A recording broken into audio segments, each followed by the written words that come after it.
Dosta. Ya está.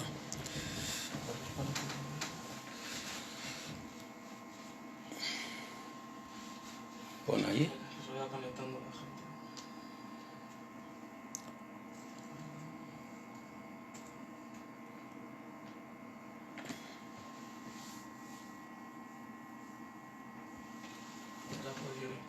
¿Ya conectado?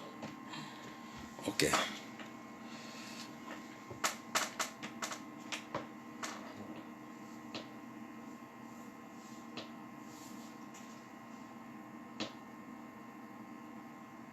Vale, no ponga el volumen, ¿vale? Balingami kati na Yesu Kristo, na pesi biso sumbote na kombo na Yesu Kristo, yenga malamu na moko na biso bisika bizwami biso. C'est vrai, ndenge tozali biso banso okangama na kati na bandako, mais tozali ko continuer toujours kosalela nkolo na biso. Avant tokota kati na koyoka maloba na Nzambe mokolo na lelo,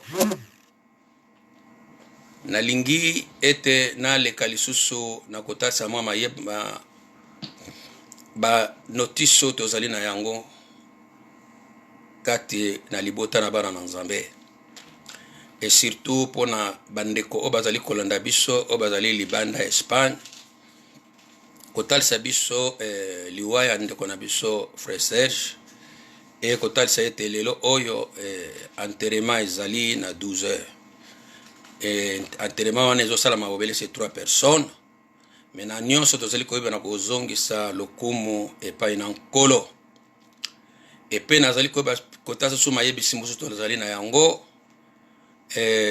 Lundi, comme toyebi biso banso selili ya Alcala, malgré tozali kosangana te, mais bisika nyonso tozali na bandako. Au lieu tantôt ezala kaka selili ya Alcala, pourquoi yo oyo vandaka to na parla to na pinto okwako se unir na biso na libondeli à partir ya au 20h tu 21h au 20h20 ti na 22h ti na 21h20 1 heure du temps ya prière bisika ezwami yo ou ozali na Torrejon ou ozali na Alcala biso nyonso kokota na intercession ka Alcala kakate me biso banso toleka na kobondela.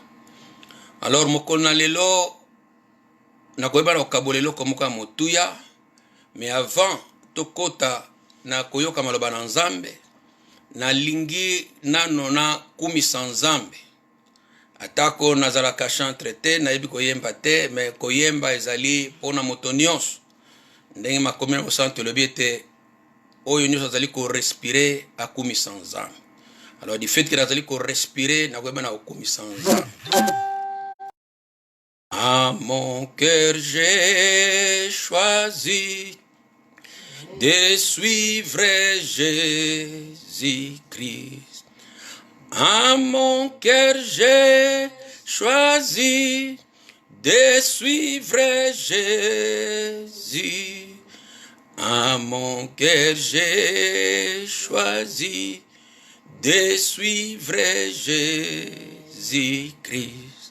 Oui, pour toujours, oui, pour toujours. Au monde j'ai dit non, joyeux je prends ma croix.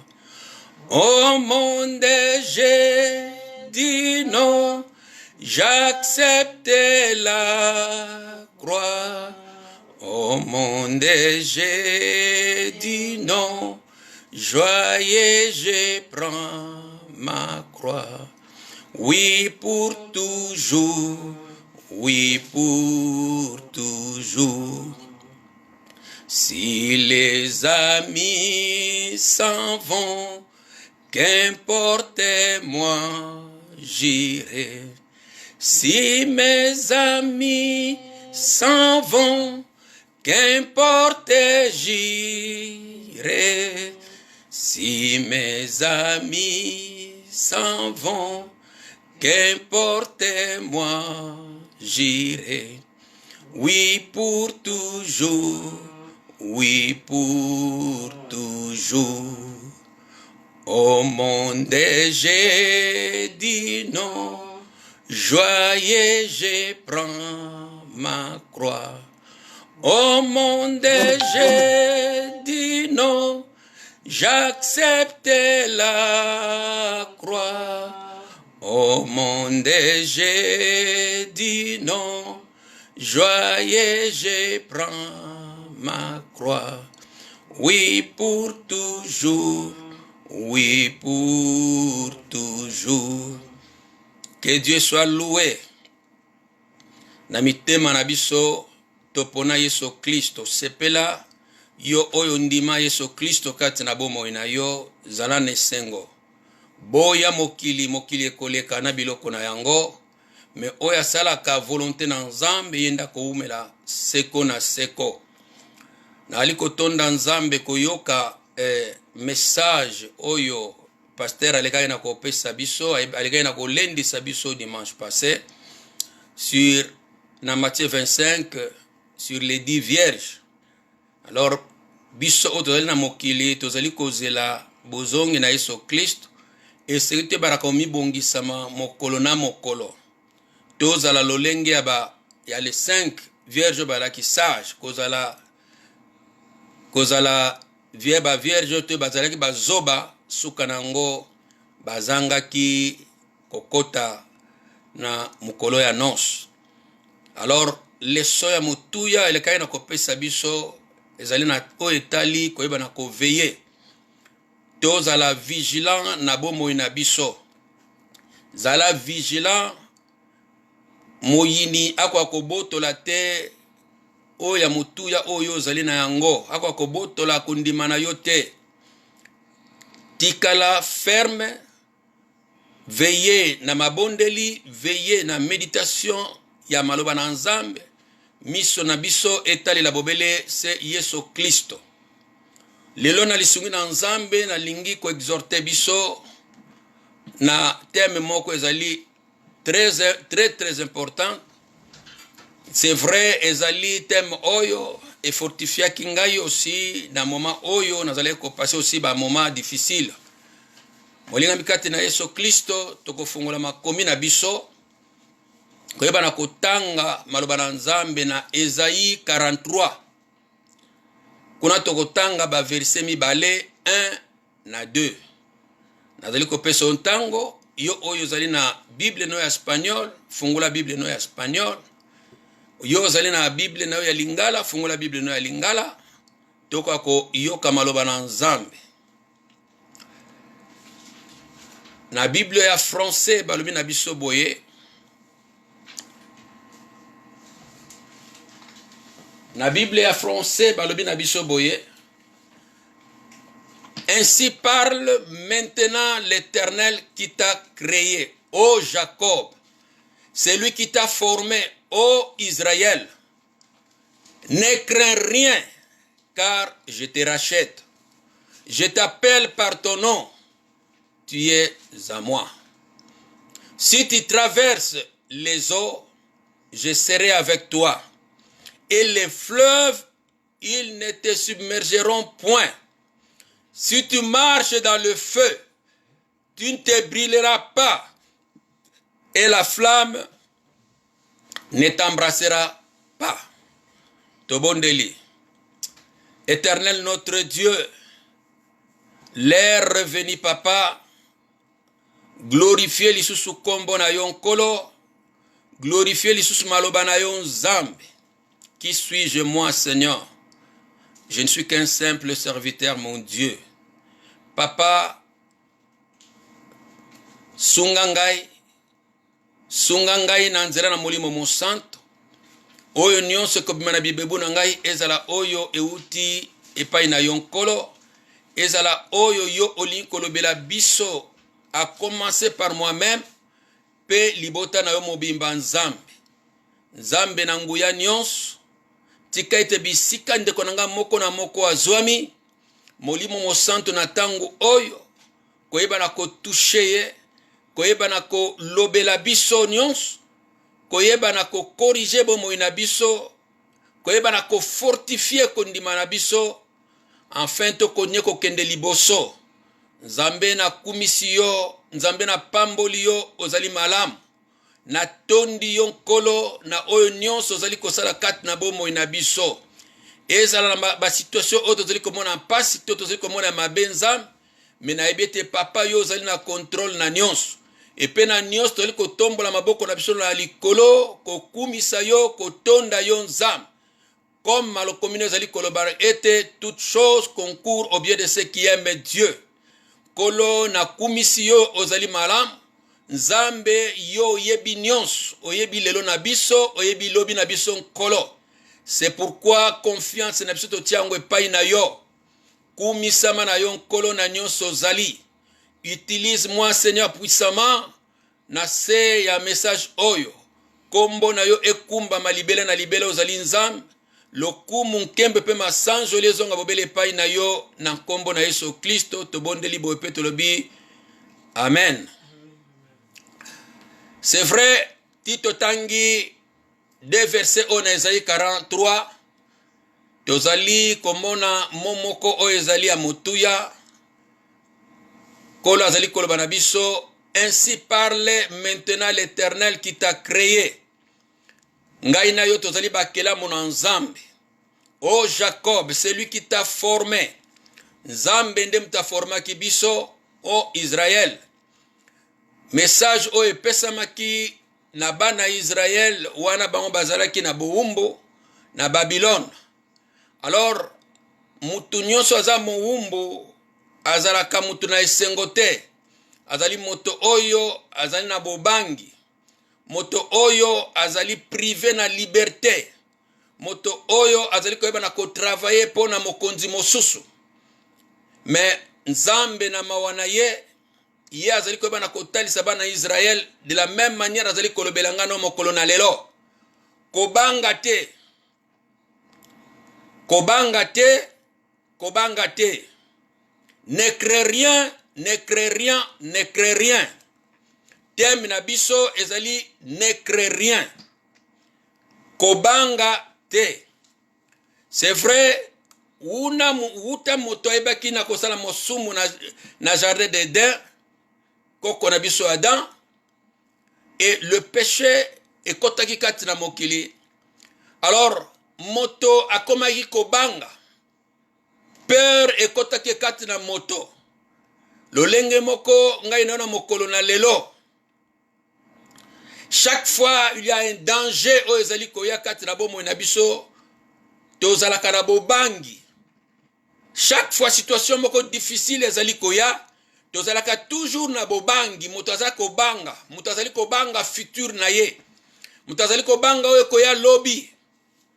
Mais gloire soit rendue à Dieu. Nzambo ya lingaki ngai na yo. Toujours tango bobangi ekotaka kati na bomo na moto.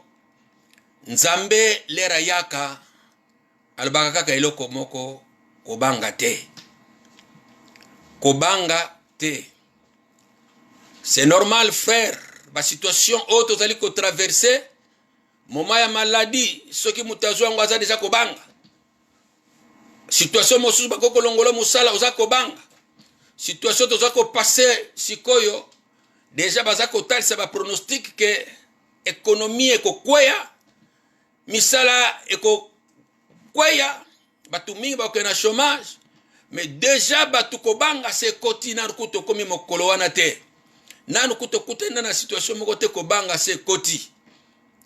Mais yango ndeko na ngai lelo oyo Nzambe ayi kolobela ngai na yo. Kobanga te. Esika yo zali. Kobanga eloko moko te. Bisobana na Nzambe esengito yozalaka préparé na n'importe quelle situation. Tozalaka na kobanga te, tozala na peur te. Tango nazali kotala na tina obo bangi, nazali komona Yesu Kristo na bayekoli wana bazalaki na bato. Wana bazalaki na masuwa. Yesu alibi tole kanzela mosusu na Marke 4:40. Aisi bamba traverser kuna na masuwa Yesu azolala. et balobi te mbonge et ye makasi au point que masuwa ezali ko bouger et ba ye koli ko banga esali bango ko banga koteli bango mais Yesu Kristo le balamusi Yesu Kristo ya yebaki da ko calme mai et mbonge yebaki ko kita penyo se komaki kimia et Yesu Kristo azali ko reprocher ba ye koli albina bango pourquoi vous avez peur. Chaque situation mutakuta na go bange kotaka. Pourquoi vous avez peur? Gens de paix de foi. Pourquoi vous n'avez pas la foi? Bien-aimé dans le Seigneur, nzamba zali kolobelanga na yo na mokona lelo. Totika kobanga. Banda kotala na Bible situation nyonso ya bobange yaka pa na moto. Wana nkolo ayaka ayebisaka tango nyonso eloko oyo kobanga te. Kimia ezala na bino. Kimia ezala na bino. Tangu kobange yaka yeba yango malamu. Kobanga ezala ka compatible te na la foi. Kobanga ezali ennemi ya kondima. Kobanga mututango nazo banga seke nazali komona danger moko ezali koya. Mais biso bana na nzambe sike totelema na kondima. N'importe quelle situation on nazali ko traverser fona zala na kondima. Nazali ko weba na ko comprendre biso poto tozala banzoto oyo ezala bolembu. Ya des fois crainte kotaka. Mais nazali ko weba na kotali so na mokolo na lelo ete linga même bobangi kotaki linga otelema na kondima. Lopote bobangi e longolaka kondima pa ina moto. Mais moto soko telemi na kondima kobanga ekoyeba na kolongwa. Kondima nini? Kondima ezali maloba na nzambe. Vive situation tozali ko passer oyo ezali tozomona pandémie oyo peste bengango lolenge lingi oyo e attaqué mokili mobimba. Tozali komona lolenge ni bande kona biso mingi bazali ko kufa ba mort ekomi ebele ya koleka. Mais biso bana na nzambe esengeli to consultaka makomi mingi tozali koyoka ba prophétie ezali ko telema oya lobby et tozali koyoka nyonso. Mais ngai nazali komema biso mingi na prophétie par excellence oyo nkolo alobili biso maloba na nzambe. Biso bana na nzambe esengeli to vandaka na méditation ya maloba na nzambe. So tozali ko bana ko comprendre maloba na nzambe, tozali ko comprendre ba prophétie. Coronavirus ko bangi sabiso te. Ba situation toko passer ko bangi sabiso te. Pote tango tozali ko bana ko tanga na Matthieu 24 na verset 6 kuna tozali ko bana komona lolenge nini Yesu Kristo azali ko talisa bakambo oyo koya na mokili. Nyonso tukola lobelaki yango. Alors ngana yo tolongwa na bobangi puisque Bible c'est komaki yango. Nkolo c'est komaki yango. Nazali na posate za malamu na koyoka prophète alobi que voilà tel mois année oyo kozala boye. Eza malamu, ezali mabete. Soki nzamba talisi yango eza malamu. Mais eloko ya motuya sekito vanda mingi na prophétie par excellence oyo nkolo ayebeki na kolobela biso. Tango tozali koyeba na kotanga na Matthieu 24 à partir ya 4 tina 6. Alors nkolo azali kolobela biso, prenez garde que personne ne vous séduise. Na moment ya ba situation difficile, na moment kobange kotaka, moto akomaka biyoka yoka bilandalanda. Mais nkolo azali koyetalisa biso lebu azako kebisa biso koleka. Prenez garde que personne ne vous séduise. Mon côté à séduire yo. Na moment où ezalaka moment ya crise spirituelle, na moment de situation difficile, toujours basakoli mingi batelemaka. pe mingi bayebaka bamisu bamemaka séduction mais bamisusu bamemaka oyo pe nzambe ayebi na koloba na bango. Alors séduction eza eloko oyo ememaka bato mingi libanda ya maloba na nzambe. Alors nkolo azali kokebisa lingomba, prenez garde que personne ne vous séduise, car plusieurs viendront sous mon nom disant c'est moi qui suis le Christ, et ils séduiront beaucoup de gens. Vous attendrez parler de guerre et de bruit de guerre. Toyoka ba guerre, ba bruit de guerre, tozoyoka ngo batan oyoyo. Gardez-vous d'être troublés. Gardez-vous d'être troublés. Je l'ai dit, je le répète encore. Gardez-vous d'être troublés. Pour de tango ba situation difficile yaka. Moto aza komona ke nazana contrôle na situation yote. Muto akoma ka troublé. Muto akoma ka na bobangi. Mais nkolo azali koloba na ngai na yo to banga te. Situation oyo nyo sitoki okutana nango. Oyoki kuna ke guerre ezali koya, makambo ezali koya, trouble ezali koya na mokili, nzale ezali koya na mokili. Kobanga te, nkolo alobi gardez-vous d'être troublés. Il faut que ces choses arrivent. Il faut que ces choses arrivent. Makambango ekosalema. Atako lelo yovandi, non. Coronavirus elongwa na kombo na Yesu. Okoyoko bonde la bongo. Mais makambo Bible komi kombo nango eko kokisama. Puisque ezali mutoya prophétisé yango. Azali le Seigneur lui-même. Et oyo Bible komi suka nango kokisama. Lelo coronavirus ekoleka na yango. Mais makambo mosusu ekoya. Crise ekoya. Baguerre ekoya. Ba situation mso ekoya. Nkola lobi clairement que car il faut que ces choses arrivent avant boye inankolo makambango foya eko kisama. Muta ko changer Bible azalite, muta ko longolo ce qui est écrit azalite. Mais yonangai position na biso attitude na biso zali moko azotalisa biso. Kozala na bobangi te, kozala troublé te, pote ozali koyoka makambo ya mpasi ezali koya na mokili. Kozala bobangi te, biloko wana kombo na ya. Moto moko te akolongola yango na mokili. Prophète moko te akolongola yango. Apôtre moko te, pasteur moko te. Puisque oye komami kombo na ngo kokokisama. Mais kolazeli kotal ça, mais ce ne sera pas encore la fin. Une nation se lèvera contre une nation et un royaume contre un royaume. Et il y aura en divers lieux des famines et des tremblements de terre. Tout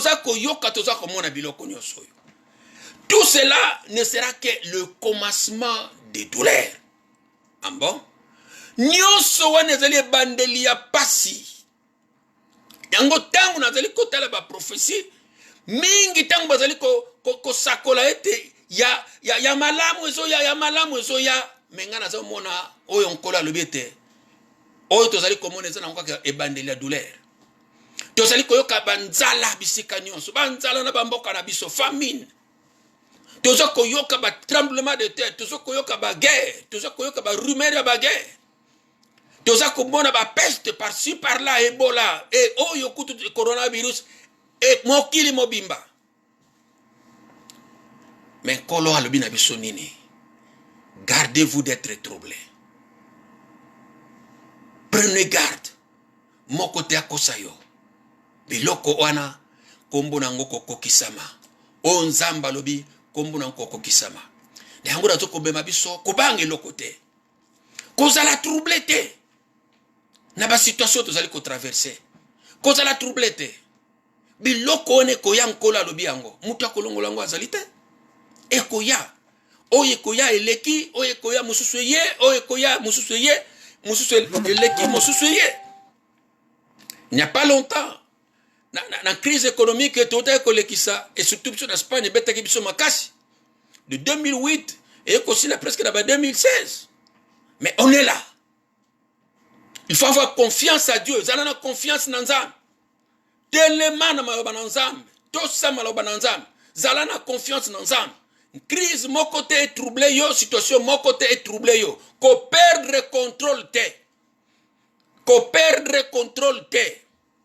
Mais miso na biso etalisa epai na Yesu Kristo. Yango nkolo na mokona lelo aye koloba no kozala trouble te, kozala kobanga eloko moko te. Mutu aza toujours na tendance wana ya kobanga o ezali koya. Alors, pourquoi ngai mwana na nzambe sengeli na banga te? Na le 2 verset même o nyonso balobi neza ekiti na seba promesse nzambe azali kopesa. Et sengeli ngana totala verset clé. O ezali kolobela biso nyonso eza na verset 1. Ce qui yo comprendre verset 1 te, verset 2 ko servir yo ne lokote. Puisque kozala toujours na bobangi, banotambla toujours na bobangi. Mais ngai na yo foto za toujours na assurance na au verset 1 zali ko bana kolobela biso. Na verset 1 ta tozotanga ba ne crée rien. Et pourquoi nzamba zali koloba na Israël ko banga te? Pourquoi nzamba zali koloba no ko banga te? 1. Car je te rachète. Racheter. Il faut te comprendre que racheter est la kisi nini. Ezali mos, ezali synonyme na mo obabengaka rédemption. Ezali eloko liboso oyo ngana yo esengeli to yeba. Ezali eloko oyo ngana yo toza na assurance na yango nini nzamba azali koloba na ngai. Mo oyo racheter ou rédemption ezali mo oyo ezali ko se définir ete ezali mo oyo ezali ko se définir que ezali libération. Il y a un esclave nanzela ya rançon ezali un prix qui a été payé. Alors kolo ayebaki na kosomba biso ezali terme moko ezali terme moko ya wenze esika bateka ba esclave. Alors basombi yo obimi na kibowumbo zalaki pe okomi libre. Alors ngai na yo tozalaki racheté. Le lenka kanzamba zoloba na Israël que je te rachète. Donc nazali kosomba bino balaki na bowumbo. Bozali kobima na bowumbo bozali kozwa liberté. Alors ngai na yo tokotanga makomi komone te ngai na yo kolo asomba kibiso. Yo oyo ndimela Yesu Kristo. Nkolo asomba ki yo. Mo obabenga rachat. Mo obabenga rédemption. Eza momo konyo sumbeliza ba mo synonyme. Nkolo Yesu Kristo asomba ki biso. So totangi makomi mo santo. Totangi na Romains 3 23 na 24. Kende na Romains 3 na Bible na yo 23 24.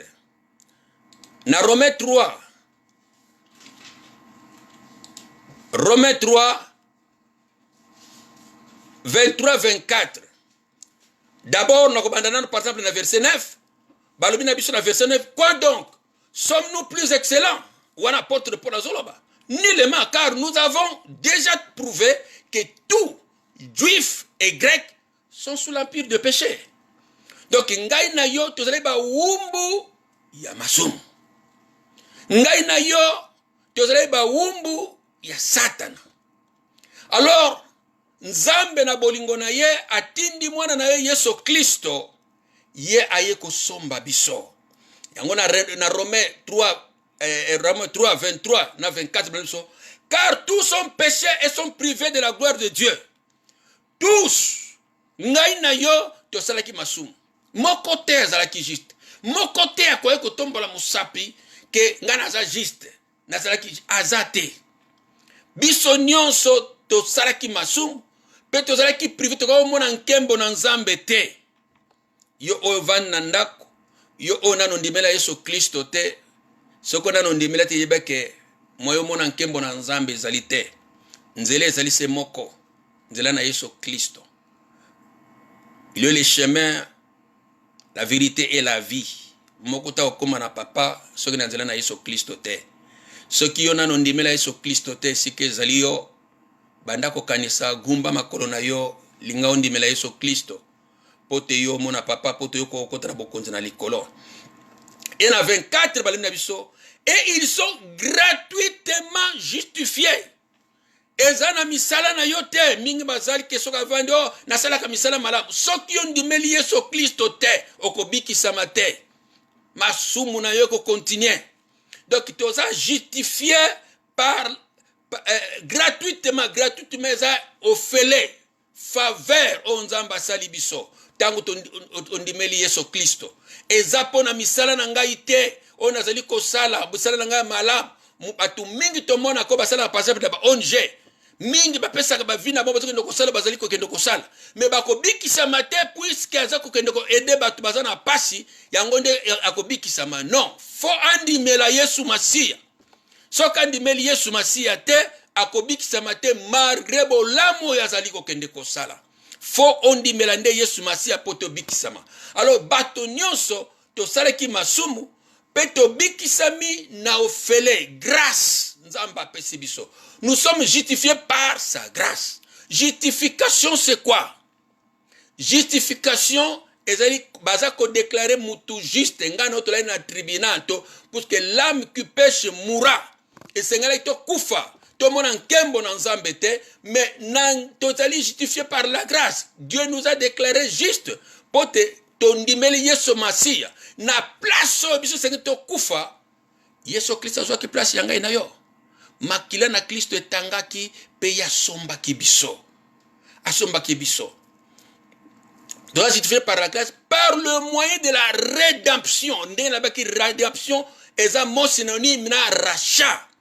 Donc to somba maki na nzela na Yesu Kristo makila na Kristo etangaki pote ngana yo to benga malelo bana na nzambe to so bolimbisi na masumu ye oya lingaki biso tito ndimela Yesu Kristo ayebe na kosukola biso ayebe na kokangola biso ayebe na kopetola biso to koma bana na nzambe to koma ba propriété ya nzambe mo oyo rédemption eza ya mutu ya poto yeba yango. Rome kaka Paul kaka azali koloba yango mais tozali komona Pierre pe azali koyeba na koloba mo wana eza ebele mo wana na kati na Bible. Pierre azali koloba na 1 Pierre 1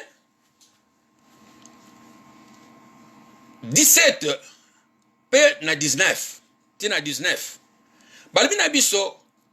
Et si vous invoquez comme Père celui qui juge selon l'œuvre de chacun sans exception de personne, sans exception de personne, conduisez-vous avec crainte pendant le temps de votre pèlerinage. Na mokili tozali ba voyageur. Bon se conduire malamu, sachant que ce n'est pas par des choses périssables. Ezali pona biloko ite ko bebisama par de l'argent ou de l'or que vous avez été racheté. Mo wana racheté zongi. Rédemption zongi. Vous avez été racheté de la vaine manière de vivre que vous avez hérité de vos pères, mais par le sang précieux de Christ, comme des agneaux sans défaut et sans tache. To somba maki na makila na Kristo. To somba maki na manière ya mabe ya ko vivre autorité ke pa ba papa na biso. To yebi ma biloko ni to hérita pa ba papa na biso. To hérita biloko ya coutume. Mais ki yo ndimela ki Yesu Kristo, ye akangola ki yo. Ye ayebe na kosomba yo. Okangola maki na masumu, okangola maki na monde des ténèbres. Okomaki libre, akomisaki yo libre na makambo ya coutume na biloko ya coutume autorité ke pa ba papa. Kutimba makambo so za malamu me makambo mingi pesa ya molili ya mabe. Mais nkolo akangola ki yo le même jour oyo ndimela ki Yesu Kristo. Ya kangola ki na masumu, ya kangola ki na monde des ténèbres. Asukoli yo, asokoli ngai, atenga ya par. Na komi mwana na nzambe. Na komi propriété privée ya nzambe. Molinga mikatu na Yesu Kristo. Mo oyo rasha eza ya mutuya.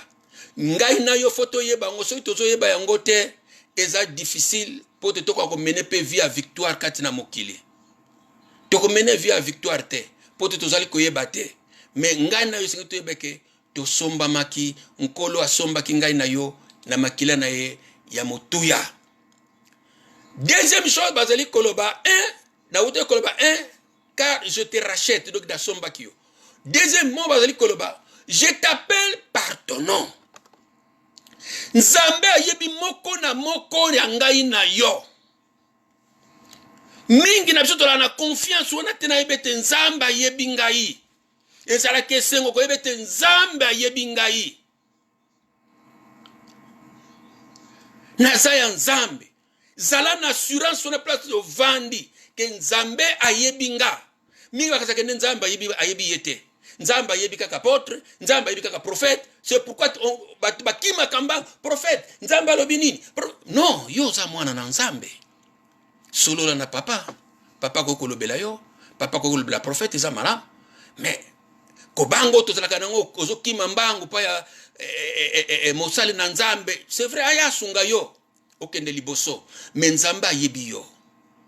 Même ovandi na kati na ndako. Esiko ozali nzamba ayebi yo. Nzamba ko kolobela yo bisika yo ozali. Peu importe fonction oza kosala kati na nzoto na Yesu Kristo.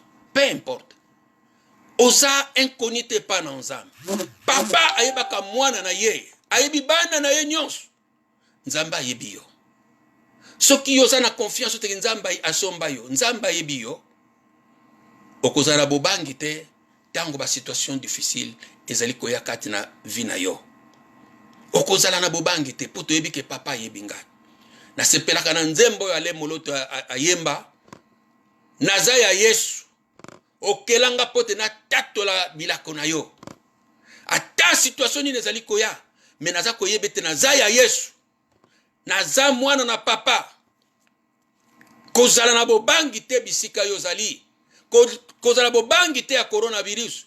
Coronavirus ko bomba nzoto. Me ko bomba molimo na yo te. Lolenge Yesu Kristo azali kolbande kobanga te oebo makanzoto. Me banga nzambe ya ko bomba nzoto pe molimo ekena lifelo. Yende sento bana kobanga coronavirus ko bomba nzoto. Me ko bomba bomo inangai te. Guerre ko bomba nzoto. Ko bomba bomo inangai te. Banda ko tala. Ba yekoli ba kufa kina ba persécution.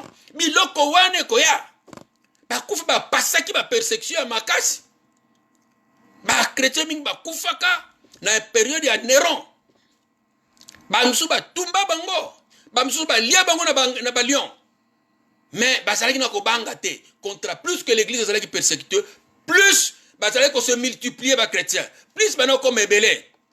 Ba katama mitu ba apôtre Paul ba katama mitu pona kondima na bango. Ba na ko banga te. Bisonga ina yo tolonga na bobanga. Mon coronavirus ezani nezaria. Liboso ba apôtre ba pasa. Eko lekana eko boma nzoto me ko boma molimo te. Et loko ezali ya motuya. Moto okufa en Christ. Situation yo sekoya zala kati na Christ.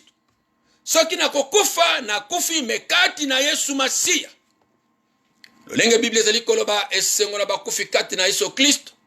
Apocalypse kuna bazokoloba na biso yango esengo na bakufi kati na Kristo bapema. Misala malamu na bango kolanda bango. To bozwa repos, qu'il se repose. Oya kufi kati na Kristo akena repos. Misala na ye kolanda ye oya salaki e kolanda ye. Alors la chose est très importante, même dans un moment difficile, na perdre, na zala troublete, na zala toujours akanga kati na Yesu Kristo. Na vanda kati na Yesu Kristo. Na moment maladie, na vanda kati na Yesu Kristo. Na moment ya batru, na vanda kati na Yesu Kristo. Na zala troublete, na landa bilanda landa te. Prenez garde mututa séduire yo. Sala na assurance wana. Nzamba yebi ngai.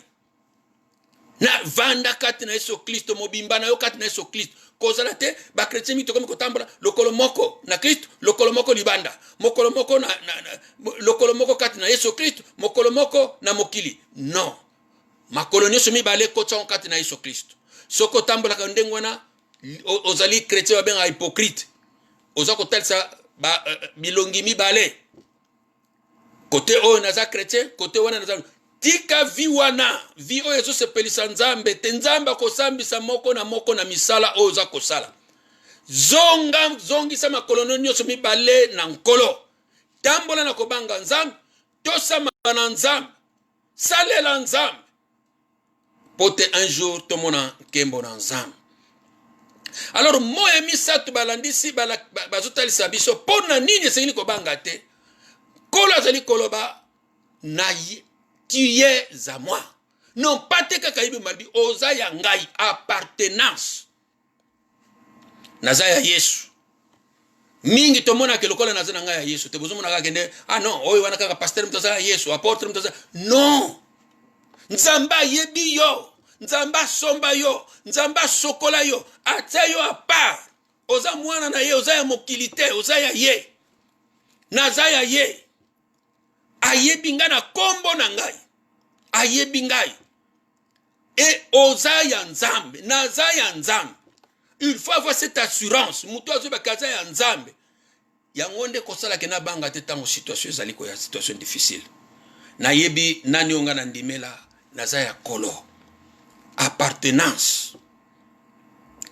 Tokotanga na 1 Corinthiens eloko ni na apôtre Paul azali koloba na ba Corinthiens.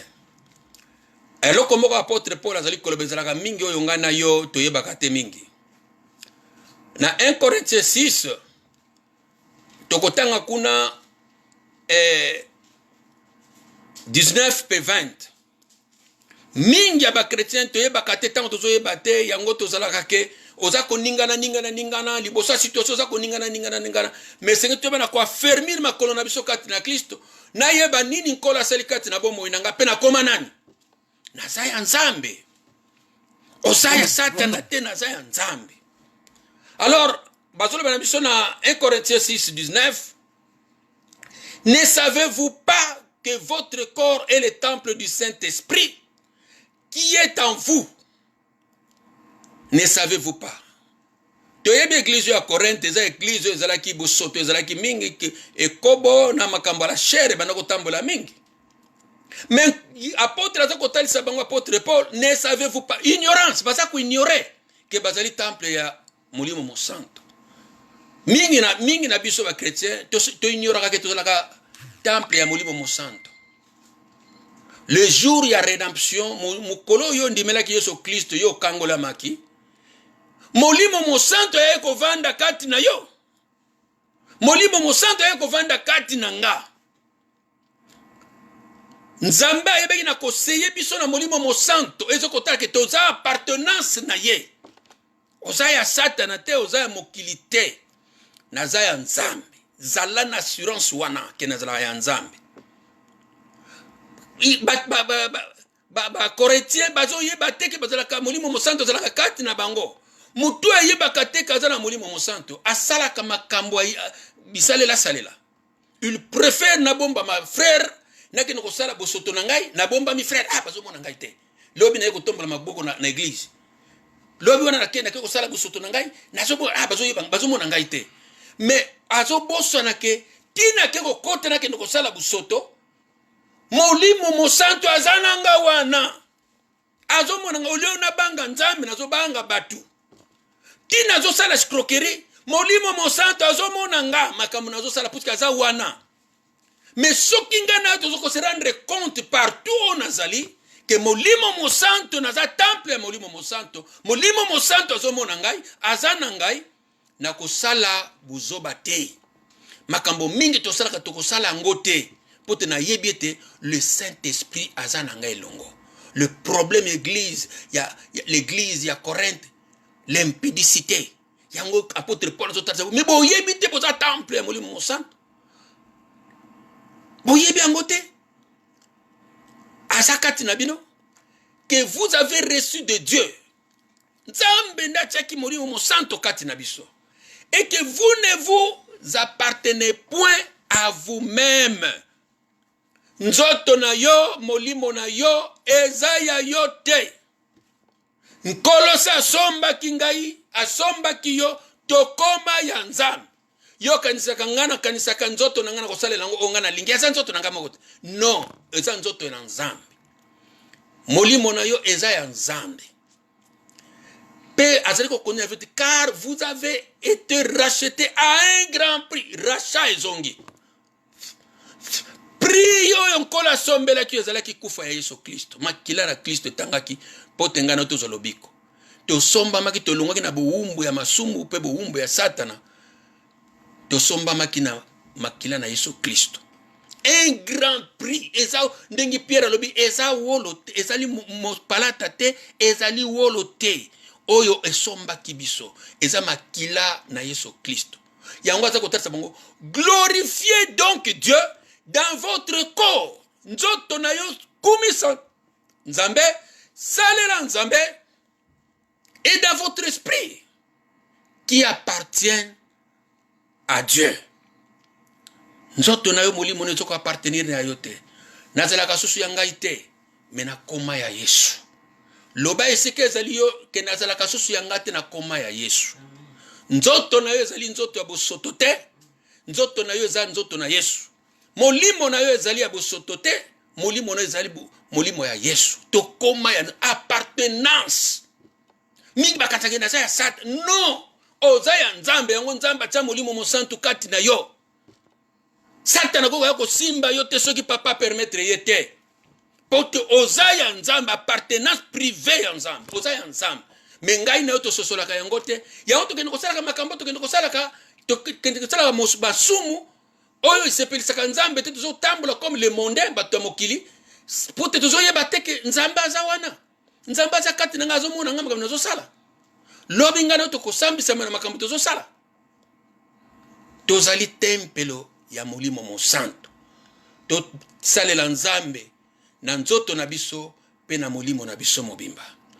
Tangu to comprendre verset 1 que to somba maki, to kobanga te puisque to somba maki, to za ya Nzambe, Nzambe ayebi biso, pe to za ya Nzambe na tango wana. Verset 2 est comme yabiso. Si tu traverses les eaux, je serai avec toi, et le fleuve, ils ne te submergeront point. Soki yo ozali ko traverser mai, je serai avec toi, na kozala na yo elongo. Molinga mikati na Yesu Kristo, na ba moment oto na ba situation. Ezala ya maladie, ezala ya kozanga mosala, ezala ya kozanga mbongo, ezala ya ba facture. Ezala ka toujours difficile pa ya mondimi et pa na biso na monete Nzamba za na ngai tango nazo passer moment wana difficile. Tango nazo vivre persecution yango na yoka mingi ba prière na biso bandimi. Ba prière moko ya ignorance. Oka mutukuna Nzambo tiki ngai pona nini? Nzambo ya lobi na hébreu que je ne te laisserai point, je ne t'abandonnerai point. Hébreu 13. Je te laisserai point, je t'abandonnerai point. Nakotika yote pe nakubwaka yote. Ya somba, si toi tu es sika somba ngai ke na ndimela Yesu Kristo na moyina ngai ke ya somba na ayebinga pe nazaya ye. Ya lobi nakotika yote nakubwaka yote. Les situations te muteko tsala te Nzamba tika ngai. Puisque mingi tozolanda ete tozomona ke lokola mwana na Nzambe ako passer ba situation difficile te yango tozokanisa. Mais te wote ko tanga na Matthieu nkola la Bible loko wane ko ya et trouble binote. Tozotala ba ye ko ba passer ki persécution. Ba passer ki yango. Ba katana mitu. Pierre azalaki pondi azalaki crucifié mutu na se pote linga ko kufa lokola nkolo Yesu Kristo te. Bango nyonso na bakufa. Mais bayebaki te nkolo azana bango elongo. Pote Bible soko tatsa biso pa pote Pierre azali koloba. Foi na biso ko zali éprouver. Lo lenge or ezalaka éprouver na moto. Biso pe pour na foi na biso ko zali éprouver. Ce n'est pas que Nzambe longola persécution, longola oyo ndenge to ko sambela. Non, persécution ezali. Mais ba yekol ba bondela ki Nzambe pesanga makasi. Na moment ya persécution na konyo ko salela yo. Coronavirus ye Nzambe perception makasi atana ba ndako to konyo ko teya, atana ba téléphone to konyo ko teya. Situation nyonso ko ya difficile na mwana na Nzambe, talela Nzambe. Toza na difficulté to mona ka Nzambe te na moment difficile. Moment ya situation. Total la kateke na yebaki na za ya Nzambe na mona liboso ke Nzambe za pembeni. Bana na Nzambe mingi soki kaka situation ye Satan tout le monde a le Satan. Satan, au nom de Jésus. Mais pourquoi pas au monde en Zambo azana yo longo? Yazana yo bosani kinzamba zana yo. Bien aimé, regarde Israël dans l'Ancien Testament. De guerre qui va passer. Regarde Mila Jéricho ndenge kweyaki. Babana ko belete au nom de Jésus Satan na nyati yo na balukilo okomona batu banda babandaki butu mobimba au nom de Jésus Satan na nyati yo tetele mino na balulilo biloko o tozolo beko ya na bomo ina biso me total ya kinzamba zana ngai longo. Mutu azoba kinzamba zana ngai longo akumisa kanzambe. Mila Jéricho ekweyaki te na tetele milio Satan non. Ekweyaki na louange et adoration. Mire kwei. Banda kotala ba guerre ba jifte ba gagnant. Naba fanfare na bango bazo kumi sanzam. Guerre ba gagner guerre. Siko biso totele makaka. Satana na monio, Satana na nyatio, Satana na balulio. Il le connaît, et ça madame. Mais la première chose nous devons voir Dieu. Na moment difficile mon nzambe. Kumi sanzambe na situation difficile. Tango zo kumi sanzambe eza victoire yo zali ko bana kozwa. Parce que Satan a posé to kumisa nzambe, Satan a posé to ondi manzambe. Mais tant que yo kumisa nzambe, c'est la victoire. C'est la victoire na moment difficile. Ozo rendre gloire par nzambe, ozo sanzo nzambe, ozo sale nzambe, ozo glorifier nzambe. Satan yemo ko na malemba azali ko bana kokima. Soki azali ki wana kombo na azali ko bana kokima. To mona kanzambe liboso. O baloli misobi azawana. Na baloli na azawana. Kolo azali kolo ba même pinde 2 ou 3 soki basangani na kombo na ngana zakati na bango. Mais tant que tu sangani 2 ou 3 Dieu est avec nous. Tikana komi sanzambe. Non. Toko banda na balamoko tuzomona balamoko Satan. Tuzomona biso balamoko Satan. Non. Mon nzambe qui réellement est là. Na situation nous monnaie Dieu est avec toi.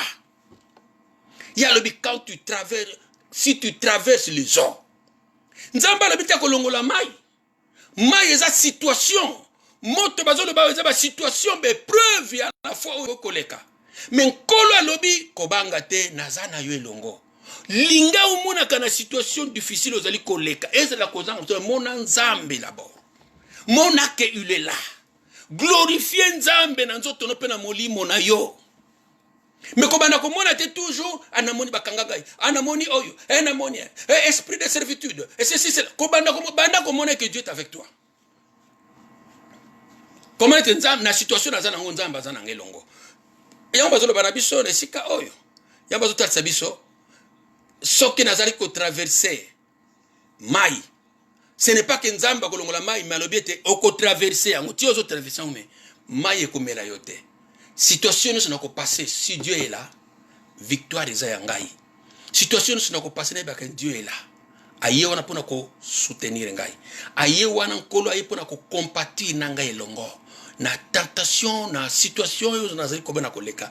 Il est là pona ko sunga ngai. Potena ko kolonga.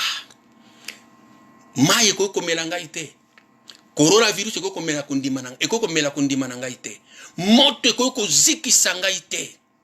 Foi nangai tina koleka na silisi situation difficile wana ekotika la komela ngai te mai situation ono zala kanango ekotika la komela yote soki yo tie confiance na nzambe soki yo telemi na nzambe il est là avec toi il est là pour te soutenir habike même soko tamboli na moto ekozikisa yote moto ekozikisa kondima na ngai te tina zo silisa yango nazobi mana situation na ya moto makolo nange kozika te foi nanga ekozala troublé te maintenant nyango foi ekozala troublé te moto azali koyeba ki lui racheter moto azali koyeba te nzamba yebi moto azali koyeba ete asa ya nzambe moto azali koyeba ete na situation oyo nzamba za nange longo nzamba azali koyeba na kosunga ngai ya kosunga ngai na situation nazali na kobima na situation nazali situation ezali kangi kovanda te omivandisi na situation yango anga situation nanga non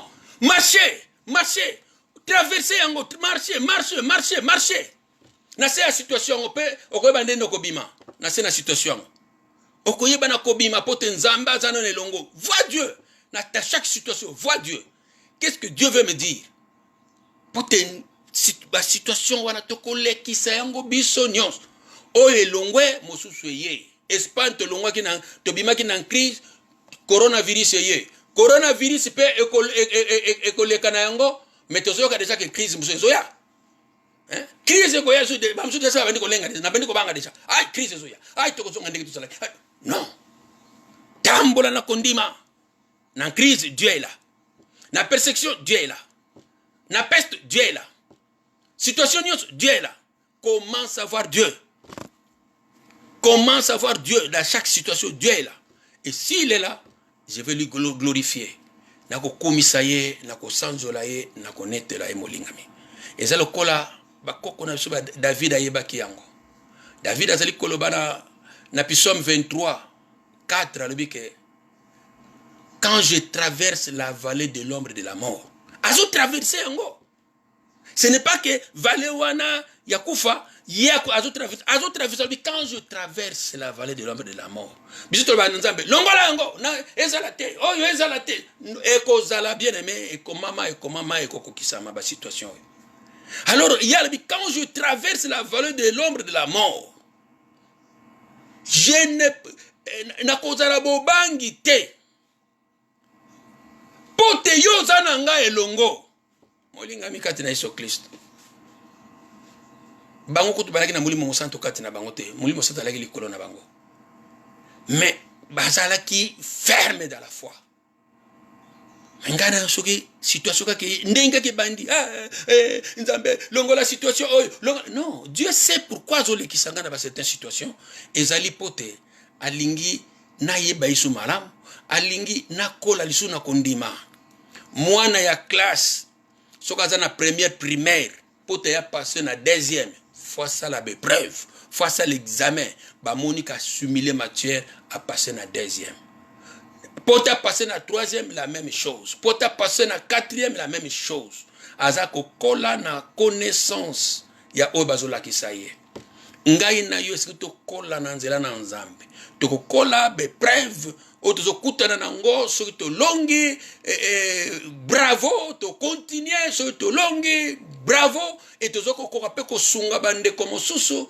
Oyo yo bazo passer de même situation ko banga te telanga na lekaki yango telanga nzamba mimoni samaki nzamba lega na kosunga ngai zala na confiance na nzambe zala na kondime pa na nzambe ko lukate ko kima même soki muto kimi situation yeba ete ko ya ba situation ko ya tito ko sisa mokilio yo il y aura toujours des situations et des problèmes oyo ko yela biso molinga mikati na Yesu Masiya yango nazali ko lendi suna moko na lelo kobanga te longola kobanga kozala trouble te to mona pete coronavirus lokola eloko moko soki ya ndenge nini non na omniscience ni nzamba yebaki yango nzamba yebi yango il a le contrôle de tout même mokili nde nazoyoka ke coronavirus yango wuti soki ezaba virus moko bo fabriquer na la laboratoire pour ko éliminer bato basalo bakosala mais soki bako manzoto mais mulimo nanga bako bomba yango te kondima nanga bako itikala ko bomba yango te soki bako tcha epe ba tcha epe mais kondima nanga bako itikala ko bomba yango te soki bako lekisa na moto ba lekisi na moto mais kondima nanga bako tikala ko bomba yango te. Banda kotala bande ko batambula na foi bande kotala Daniel na libulu ankosi andimia a passer yango a koti yango mais suka na nzamba bena okangola ye banda kotala le 3 là ami ya Daniel na fournaise ya moto ba garder qui toujours kondima na bango yo garder kondima si tu te retires de la foi tu es perdu mon frère. Soki o se retirer na kondima à cause de la situation à cause de songola kufaki ngai être cher na kufi ngana tiki kondima tu es perdu et lo konyo tu bako promettre ya malamu kolekala mokilimo mais soki eza nzambe eza non selon la volonté de Dieu frère boya yango koteka foi na yote foi na ngai na yo apôtre Pierre azali kolba ezali précieuse koleka wolo mais wolo eza éprouvé biso pe tokoza l'éprouver. Alors molinga mikat na Yesu Christ, je répète encore, kobanga te ba situation toza kolekisa, kobanga te coronavirus, kobanga te déjà ba pronostic baza kopesa ya ezali ba pronostic ezali négatif, kobanga yango te, telema na kondima. Telema na kondima. Yeba ete ozalaka ya Nzambe. Salela Nzambe na motema no mobimba. Nkolo asombaki yo. Oza ya Nzambe, oza ya Satana te. Oza ya Satana te. Satana kovanda te pana yo, puisque oza ya yete na ya Nzambe. Yeba ke ozalaka ya Nzambe. Osombama na makila na ntalo. Osombama na makamba kutima. Osombama ozalaka na makamba kutimite. Ozalaka na makamba kutimite. So bimaka la depundi mela Yesu Kristo. Yesu Kristo akangola kyo ndambu te atiki mususu. No, akangola kyo mobimba obima. Asokola yo, asanctifia yo, atia yo pembeni pona Nzambe. Oza ya Nzambe. Batela kondima. Sala na kondima na ba moment difficile oyo. Kobanga te, kobanga te, kobanga te. Esiko ozali ogumbi mutu na yo, tonda Nzambe na oyo touti koyoka na mokolo na lelo. Éternel notre Dieu, je bénis ton Saint-Nom, Seigneur. Tu es Dieu, tu es bon, tu es grand, Seigneur. Nzambe na nguya nyonso, dans chaque situation kolo, yo tango ozali koya, ozali kotalisa biso tobanga te, tozala troublé te na ba situation ekoleka kati na mokili oyo. Papa, fortifie bomo ina moko na moko, miso na biso etalisi epai na yo nkolo, l'auteur et le consommateur de la foi, Seigneur. Nzambe, sunga biso, tozaya kolemba Nzambe, nzo tozaya kolemba, me kembisa kundima na biso nkolo, tozala troublé te na ba moment oyo, to perdre te ozali kundima na biso, to perdre confiance te epai na yo nkolo. Na pamboli moko na moko aleki na koyoka maloba oyo Nzambe, lobela ye, sunga ye nkolo, bakisa impliskat na bomo ina ye, bakisa implis Nzambe na nguya. Nzambe na tondi yo na nyonso ozali koba na kosala, kumisama, sanjolama, netolama na yo, libela na libela ozali Nzambe. Lokumu nkembo pema sanjoli ezonga bobele epai na yo, na kombo na Yesu Kristo mokonzi mobikisi pe mobateli malamu. Amen. Pona kosukisa nyonso bandeko nazali kotalisa biso le mercredi à 18h tokozala susu na exhortation mosusu na bino bozali koyeba na kolanda biso boyo yeba toujours na kolanda biso na canal bozali kolanda biso na kombo na Yesu Masia yenga malamu na moko bisika bizwa miyo. Amen.